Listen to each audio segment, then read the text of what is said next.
Well, welcome back to Medium Rare Poetry. I'm your host and poet, Filet Mignon, and a very warm welcome to all my brand new subscribers and all my new viewers. Normally, I get 15 views for my poems, and my last poem received 500 views, and I've got a ton more subscribers, and I'm so very grateful, and thank you for coming along for the ride. I have, I'm sure, Libby from Maighstir Taro and Lena from Taro Down Under from their YouTube channels, that they spread the word about my poetry, so I'm very grateful to them, and I'll put a link to their channels in the notes below. We're a bit chilly here in southeast Queensland in Australia. We have an Antarctic blast coming up from way down south. And even here in beautiful subtropical Queensland, it's a bit nippy. So hence my croaky throat and rather blue nose. Anyway, we must get on with today's poem. And this is about the tiff that poor Donald and Leon had via their social media platforms. Heaven help that they would ever do it face to face. But it's all a bit funny, really, isn't it? So I couldn't help but write a poem. So today I present to you the Bromance Tap Dance. Bromance Tap Dance by Filet Mignon. Ladies and gentlemen, you'll be treated now to see the greatest bout of fisticuffs of this great century. So welcome to the smoky halls of Maddison Square Garden. Back the right contender, and you all may get a pardon. The prize on offer here tonight, the keys to Fortress Knox, the home of Lincoln's first gold tooth, and that is all they've got. The referee is ready to adjudicate this dance, the Billy from Ohio's hills, the couch slouch, J.D. Vance. Now from the righteous corner, in the orange dressing gown, the current title holder with the sullen, ugly frown, at just £440 and platinum G-string, presenting Donald Jonathan, the Diet Soda King. And from the Tesla corner, where the challenger's been charged, the black-clad lad from Africa, the spaced-out X at large. The richest guy upon the globe is primed to deal a blow into the bulging belly of his flaccid, foolish foe.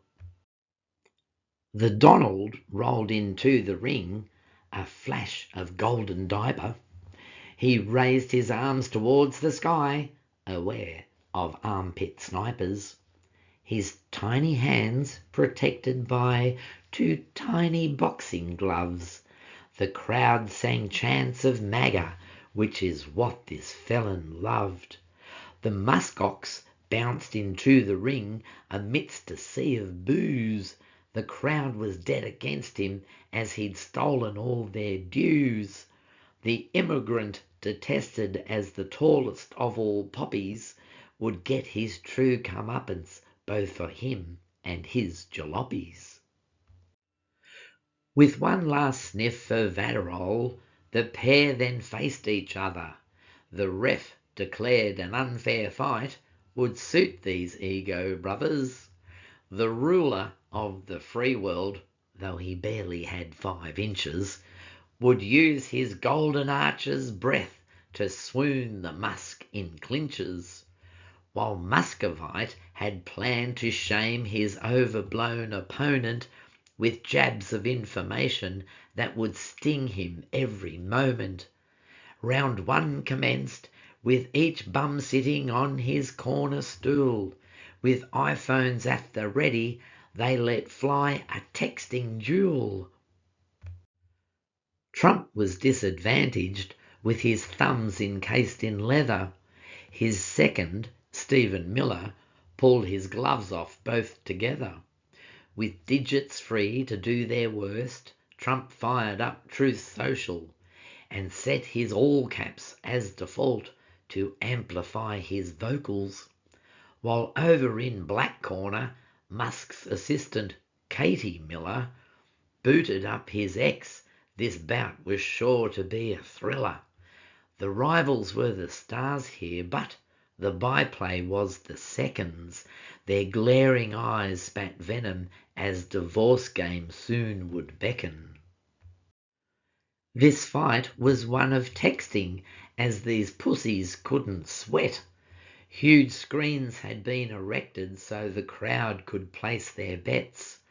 The flow of vicious verbiage was displayed for all to see.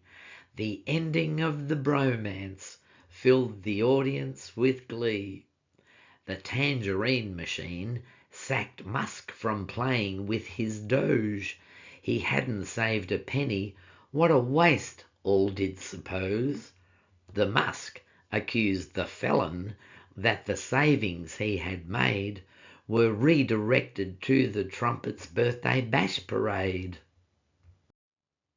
Enraged, the Plump accused the Tusk of sneaky finance acts, revoking access to his well-paid government contracts.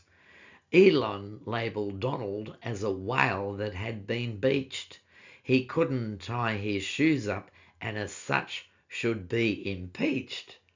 Donald was so stupid that he couldn't even read. His daily intel briefings were a Fox News flashy feed. Chump was apoplectic. He then took to obscene yelling. Miller had to intervene, correcting all his spelling. Donald almost choked himself upon a chicken bone. An oil slick of KFC had muddied up his phone. Leon ridiculed the bully's beautiful big bill, the debit drowning dunkfest as directed by the Dill. And what about 2 billion spilling into Egypt's loins? They're using it to buy up big the felons scam meme coins. Mean Don announced the EV mandate was to be rescinded. Then Tesla sales would plummet, so his precious brand is winded. Arguing this mandate was a thing of pure fiction, Musk alleged Trump's orange glow came from his drug addiction. Ha! What about your pillbox? People say it weighs a ton. You're mostly high as Starship and your brain is candy spun. The low blows now unleashed. Trump claimed that Elon's loins were rusted. His children came from test tubes as his sphericals were busted. Musk was fuming at this jibe. The wealthy dude was pissed, announcing that the felon was on top of Epstein's list. You've managed so much trafficking, you're Jeffrey's functionary. You shouldn't be the president, more transport secretary.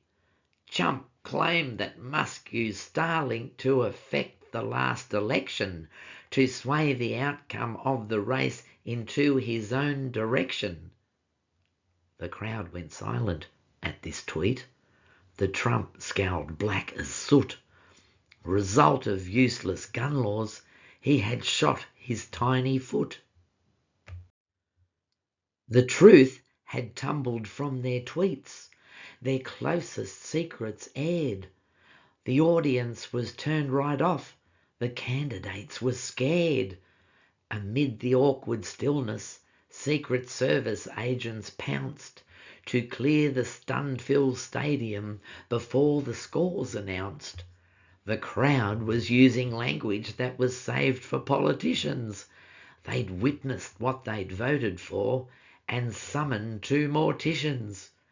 J.D. Vance had vanished. No, of this he was no part, lest they should tweet his secrets, showing he was not that smart. Elon fled to Africa, to Daddy's diamond mines. He'd need a little extra cash to fix his injured spine. Donald flew to Saudi on his grifted flying palace. The cargo hold was chock-a-block with crates of digitalis. Vance shot off to India to hide with Usha's folks. A fine career in ruins thanks to right-wing voting hoax. The bromance was in tatters twixt the Flea-on and the felon. A happy ever after now we knew what they were selling. Oh, it's so sad when you see the best of friends have a falling out. Well, in this case, no, it's not. Did you know there's not that much difference between Elon Musk and Donald Trump and you and I? I can certainly speak on my behalf because when I was 15, my father didn't give me $1 billion just to run off into the world and go mad with. And I'm quite sure that that didn't happen to you. The difference is that I know that you and I would not have blown the money on dreadful deeds. We would have done lovely things to help humanity. I mean, my first thought was I'd buy a brewery, but that doesn't help humanity one little bit. I think I would probably invest my money in a giant botanical garden that had every flower and shrub and plant known to man and be open to the public so people could come in and view Mother Nature at her best and find peace. I think that would be lovely. Anyway, didn't get $1 billion, and here I am, sitting in a little room, writing poetry. But thank you so much again for coming along, and please like, share and subscribe, and goodness knows where my channel will zoom off to with your help. So I am grateful to everybody. Now you have a lovely day, and bye-bye for now.